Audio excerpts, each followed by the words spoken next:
போகுதோ. இவங்க இவங்க எல்லாரும் இங்க எப்படி வந்தாங்க?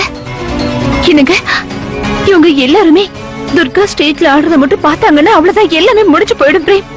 ஆமா சீமா, பட்ட கஷ்டம் தான் வீணா போயிடும்.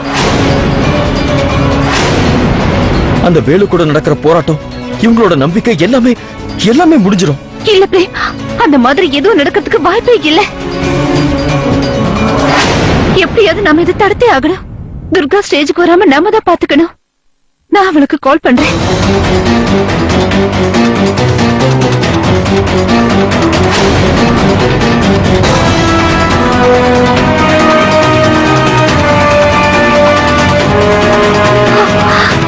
என்னாச்சு? அவ போன் எடுக்க மாட்டேங்கிறா.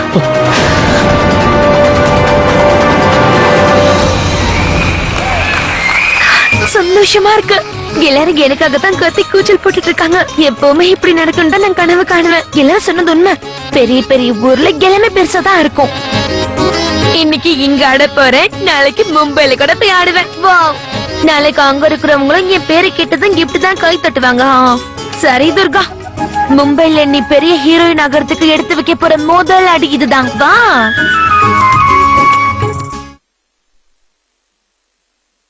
விக்னேஸ்வரா, எப்போ என்ன பிரச்சனை வந்தாலும் என் குடும்பத்தை காப்பாத்துறது நீங்கதான். எந்த பிரச்சனையில இருந்தும் எங்களை காப்பாத்திடுங்க பிளீஸ்.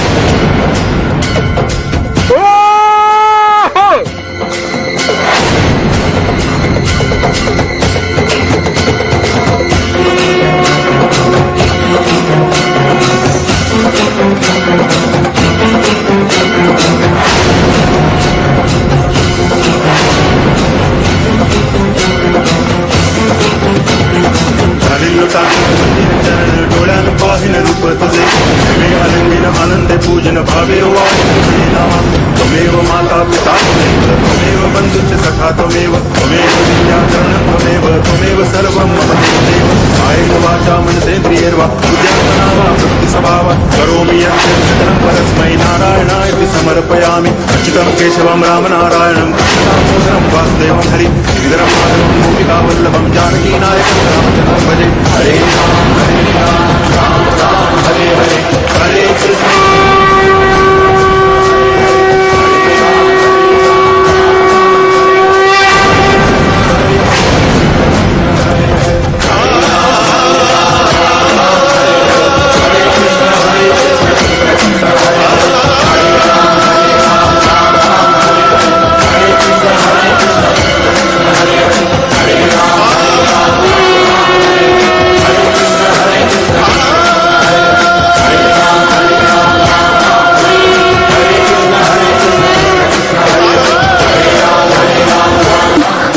விக்னேஸ்வரா, உங்களுக்கு கோடான கோடி நன்றிகள். இந்த பிரச்சனையில இருந்து என் குடும்பத்தை காப்பாத்திட்டீங்க. இந்த உதவியை என்னால மறக்கவே முடியாது.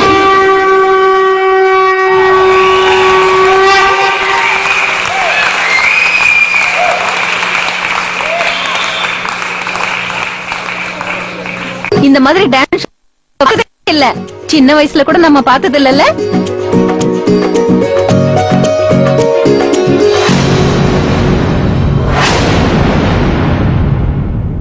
இந்த டான்ஸ் ஷோ முழுசா முடிஞ்சு போச்சு. ஆனா சித்தார்த்தா ரோகிணியும் எங்க இருக்காங்க?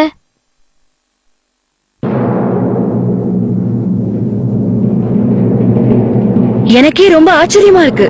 யாரு நம்ம எல்லாரும் இங்க வர சொன்னாங்களோ இப்ப அவங்களே காணோம். ஆமா, ரோஹிணி எங்கதான் போயிட்டா? துர்கா எங்க போயிட்டான்னு தெரியல. எனக்கு ஒண்ணுமே புரிய மாட்டேங்குது. அவ எங்க இருந்தாலும் சரி, நான் உடனே இதை பத்தி அவகிட்ட பேசியே ஆகணும்.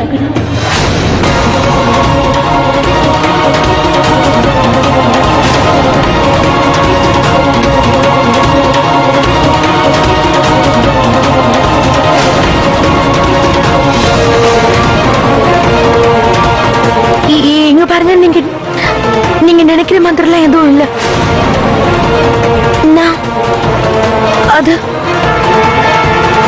நான் சொல்றது கொஞ்சம் கேளுங்க. நீ எதுவுமே சொல்ல வேண்டிய அவசியம் இல்ல. ஒருவேளை நீ உண்மையை சொல்லணும்னு நினைச்சீனா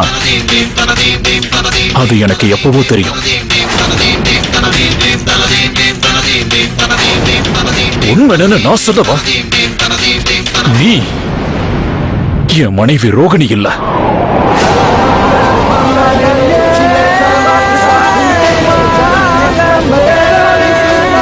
அப்படிதானே? நான் சொன்னது உண்மைதானே? சொல்லு துர்கா.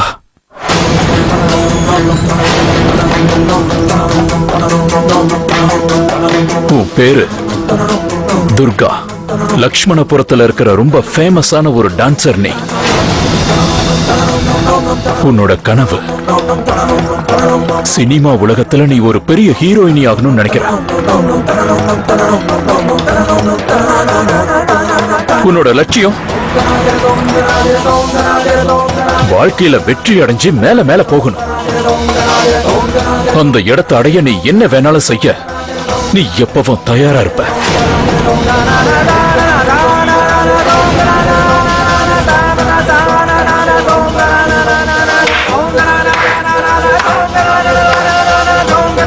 ரொம்ப அற்புதமான நடிகை தான் நீ. என்னமா ஆக்டிங் பண்ண? உன்னை பாராட்டியே ஆகணும். ஆமா, எல்லாருக்கிட்டையும் ஏமாத்தி பொய் சொல்றது உன்னோட பழக்கமா என்ன? உன்னோட இந்த பெர்ஃபார்மன்ஸ பார்த்ததும் எத்தனையோ பேரு நல்லா ஏமாந்து போயிருப்பாங்கல்ல, சொல்லு. ஆனா இந்த தடவை ஒரு முக்கியமான விஷயத்தை நீ மறந்துட்டேன்னு நினைக்கிற. நீ கொடுக்க போற பெர்ஃபார்மன்ஸ் ஸ்டேஜில் இல்ல, என்னோட வீட்டுல. நீ பண்ண போற இந்த பெர்ஃபார்மன்ஸால உனக்கு யார் மனசுலயும் இடம் கிடைக்காது. எல்லாரையும் ஏமாத்த போற. ஏன்னா இந்த உண்மை தெரிஞ்சதுக்கு அப்புறம் என் குடும்பத்தில் இருக்கிற எல்லாருமே நிம்மதி இழந்து போயிடுவாங்க.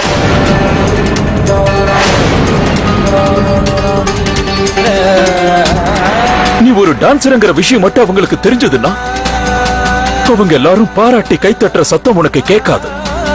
அப்ப ஒரே ஒரு சத்தம் மட்டும்தான் உனக்கு கேட்கும். என் குடும்பத்தில் இருக்கிறவங்க அலற சத்தம் மட்டும்தான் உனக்கு கேட்கும். என்னமா பெர்ஃபார்ம் பண்ணிருக்க? வா. ரோகிணி மேல நாங்க நிறைய பாசம் வச்சிருக்கோம். அந்த பாசத்தையே நீ கிண்டல் பண்ணிட்ட. ஒரு தடவை கூட எங்க யாருக்கும் எந்த சந்தேகமும் வரல. நீ ரோகிணி இல்லைன்னு எங்களுக்கு தோணல. உன்னை பாராட்டி ஆகணும். என்ன அற்புதமா பிளான் பண்ணிருக்க. ஒரே ஒரு செகண்ட்ல ஒரு சாதாரண டான்சரா இருந்த நீ எங்க பரத்வாஜ் குடும்பத்தோட பெரிய மருமகளா மாறிட்ட. நீ ரொம்ப புத்திசாலி பொண்ணு.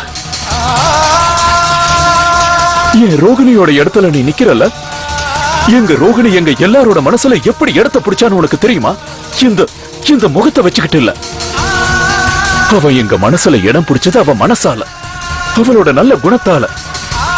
ஆனா உனக்கு இதெல்லாம் எதுவும் புரியாது. உன்ன மாதிரி பொய் சொல்லி ஏமாத்துற ஒரு பொண்ணு என்னோட ரோகிணியா? சொல்ல போனா அவ பேரை சொல்ல கூட உனக்கு தகுதி இல்ல. நான் ரோகிணியோட இடத்துக்கு வரணும், உங்க வீட்டுக்கு வரல.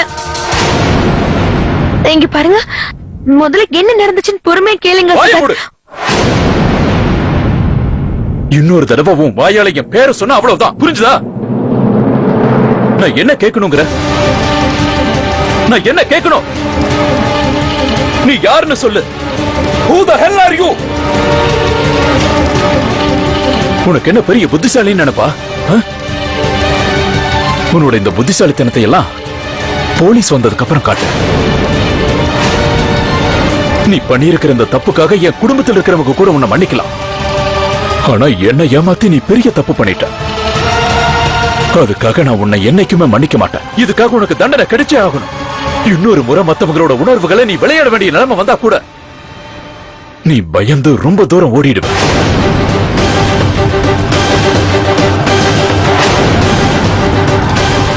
என்ன பண்ணிட்டு இருக்கீங்க? என் கையை விடுங்க சித்தார்த்.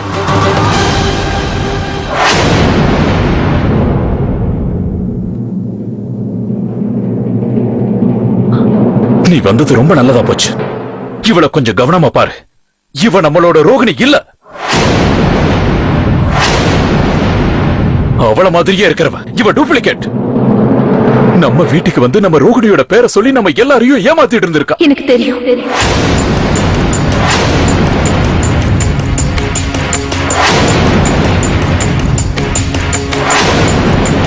நான் ரொம்ப கெஞ்சி கேட்டதாலதான் துர்கா நம்ம வீட்ல ரோகிணியை நடிச்சுக்கிட்டு இருக்கா.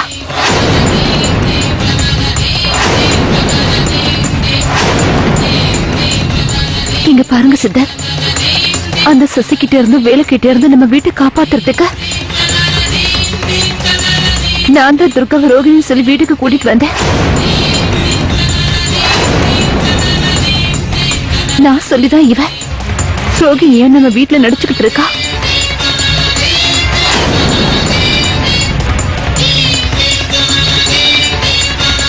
எனக்கு நல்லா தெரியும் இந்த மாதிரி நான் வீட்டுல சொன்ன நிச்சயமா இதுக்கெல்லாம் ஒத்துக்க மாட்டாங்கன்னு. அதனாலதான் யார்கிட்டயும் உண்மையை சொல்லாம போய் சொல்லி மறைச்சேன். ஆனா இந்த உண்மையை எதுக்காக சீமா என்கிட்ட முன்னாடியே சொல்லாம மறைச்ச? ஒரு முறை கூட யோசிச்சு பார்க்கலையா உண்மை தெரிஞ்சதுக்கு அப்புறம் நான் எவ்வளவு வருத்தப்படுவேன்னு? இந்த பொண்ணை போய் ரோகிணி நினைச்சு நான் மறுபடியும் வாழ ஆரம்பிச்சிட்டேன் சீமா. ரோகிணிக்கும் சித்தார்த்துக்கும் நடுவுல இனி எந்த பிரச்சனையும் வரக்கூடாதுன்னு பிராமிஸ் எல்லாம் பண்ண. என்னாச்சு? ரோகிணி வரவே இல்லையே. ஆனா சித்தார்த் தனியா இருக்கா. திரும்பவும் தனி மனுஷன் ஆயிட்டான். உனக்குதான் முதல்லயே தெரியும்ல இவன் நம்ம ரோகிணி இல்லனா ஏன் ரோகிணி எங்கன்னு சொல்லு.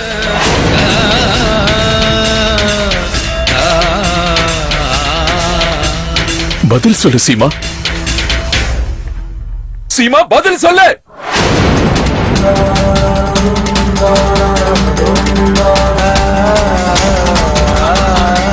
சீமா நான் என் ரோகிணிய உடனே பார்க்கணும் பிளீஸ்.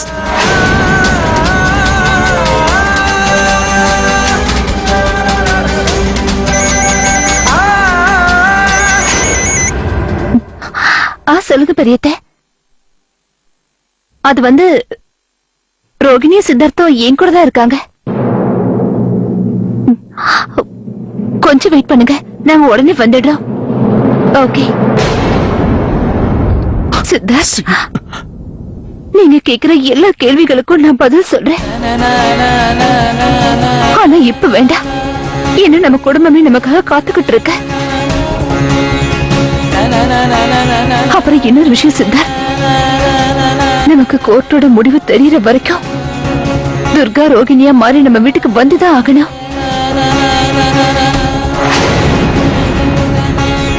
நான் உங்களுக்கு கெஞ்சி கேட்டுக்கிறேன் சித்தார்த், நம்ம குடும்பத்தோட நல்லதுக்காக இந்த உண்மையை தயவு செஞ்சு யார்கிட்டே சொல்லிடாதீங்க.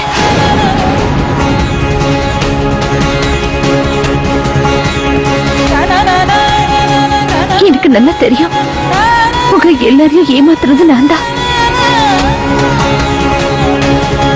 ஆனா இப்ப இருக்கிற இந்த சூழ்நிலையில எனக்கு என்ன பண்றதுன்னு தெரியல.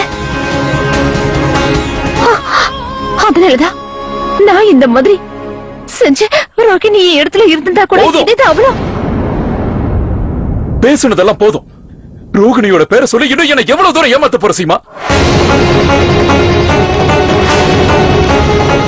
இதுக்கு மேலையும் நீ என் முன்னாடி நின்னு எவ்வளவுதான் அழுது நடிச்சாலும் நான் நம்ப மாட்டேன் சீமா. சித்தார்த்தனா, சீமா உங்க முன்னாடி வேணும்னு நடிக்கல.